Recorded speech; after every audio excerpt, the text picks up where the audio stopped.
Function முடிஞ்சதுல அவங்க வாத்துல கிளம்பி போயிட்டாங்க. முய் பணத்தை மட்டும் வினையும் எடுத்துட்டு போயிருக்காங்க. இதெல்லாம் யார எடுத்து போடுறது? வண்டிக்கு போன் பண்ணுங்க. நானும் எத்தனை தடவை தான் போன் பண்றது? வண்டி வருதா இல்லையாண்ணா? என்னன்னா நீங்களும் கடைசி நேரத்துல இப்படி சொல்றீங்க. ஒருத்தன் வண்டி வாடகை அதிகமா கேக்குறிய, ஒருத்தர் டிரைவர் இல்லைங்கிறிய. மூர்த்த நாள்ல இதே பொழப்பா போச்சு.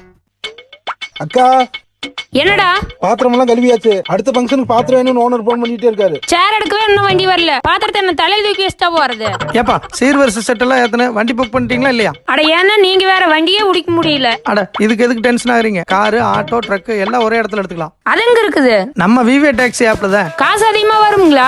இல்ல கம்மி பிரைஸ் தான். நானும் அதுல தான் வண்டி ஓட்டுறேன். டிரைவர்ஸ்க்குலாம் 0% கமிஷனே எடுக்காம ஃபுல் பேமெண்ட் அப்படியே கொடுத்துறாங்க. அது மட்டும் இல்லாம புக் பண்ற எல்லாத்துக்கும் 60 ரூபா வரைக்கும் கேஷ்பேக் கொடுக்குறாங்க. இது தெரியாம கோயம்புத்தூர் ஊரந்தோளா வீட்டு இருந்திருக்கிறோம் பாரு. ஏத்து வண்டி வந்துருச்சு. அக்கா கேமராமேன் ஏதோ ஹார்ட் டிஸ்க வச்சுட்டு போயிட்டோம்க்கா.